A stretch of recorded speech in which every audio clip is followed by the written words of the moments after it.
नमस्कार दोस्तों। बाप बेटी का प्यार।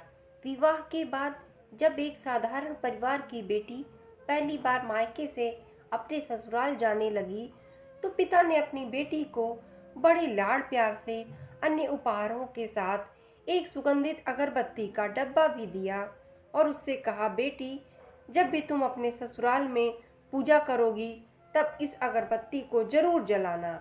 लेकिन जब माँ ने लड़की के पिता को ऐसा कहते सुना तो उसे बड़ी अचरज हुई। माँ ने कहा, हमारी लाडली बेटी पहली बार अपने मायके से ससुराल जा रही है तो भला उसे कोई अगरबत्ती जैसी मामूली चीज भी देता है क्या। सुनकर पिता ने झट से अपनी जेब में हाथ डाला और जितने भी रुपए थे वे सब भी अन्य उपहारों के साथ बेटी को दे दिए। ससुराल में पहुंचते ही लड़की की सास ने बहू के माता पिता द्वारा उपहार स्वरूप अपनी बेटी को विदाई में क्या दिया है, जब यह देखा तो उसे वह अगरबत्ती का मामूली सा डिब्बा भी नजर आ गया। सारे उपहारों में कोई कीमती चीज न देख अंत में सास ने मुंह बनाकर बहू को बोला कि आजकल पूजा में यह अगरबत्ती भी जला देना, क्योंकि तुम्हारे बाप ने बड़े प्यार से ये उपहार तुम्हें दिया है। सुबह जब बेटी पूजा करने बैठी और अगरबत्ती का डब्बा खोला तो उसमें से एक चिट्ठी निकली जिसमें लिखा था, बेटा, यह अगरबत्ती एक बार जलाने के पश्चात स्वतः जरूरी जलती है मगर संपूर्ण घर को सुगंधित कर देती है। इतना ही नहीं, आस पड़ोस के पूरे वातावरण को भी अपनी महक से सुगंधित व प्रफुल्लित कर देती है। हो सकता है कि कभी तुम अपने पति से किसी बात को लेकर कुछ समय के लिए रूठ जाओगी या कभी अपने सास ससुर के व्यवहार से दुखी हो जाओगी, कभी देवर या ननंद से भी रूठोगी, कभी तुम्हें किसी से कुछ बातें सुननी भी पड़ जाएं या फिर कभी आस पड़ोसियों के व्यवहार पर तुम्हारा दिल दुख जाए, तब तुम मेरी यह भेंट ध्यान में रखना।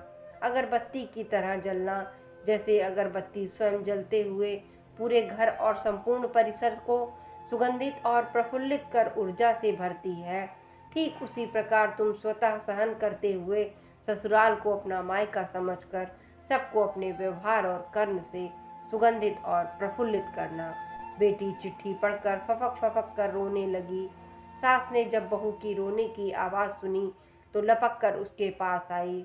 फिर पति और ससुर जी भी पूजा घर में पहुँचे जहाँ बहू रो रही थी। अरे, हाथ में कोई चोट लग गई क्या? पति ने पूछा। क्या हुआ, यह तो बताओ, क्यों रो रही हो? ससुर जी बोले। जब सास उसके अगल बगल देखने लगी तो उसे पिता द्वारा सुंदर अक्षरों में लिखी हुई चिट्ठी नजर आई।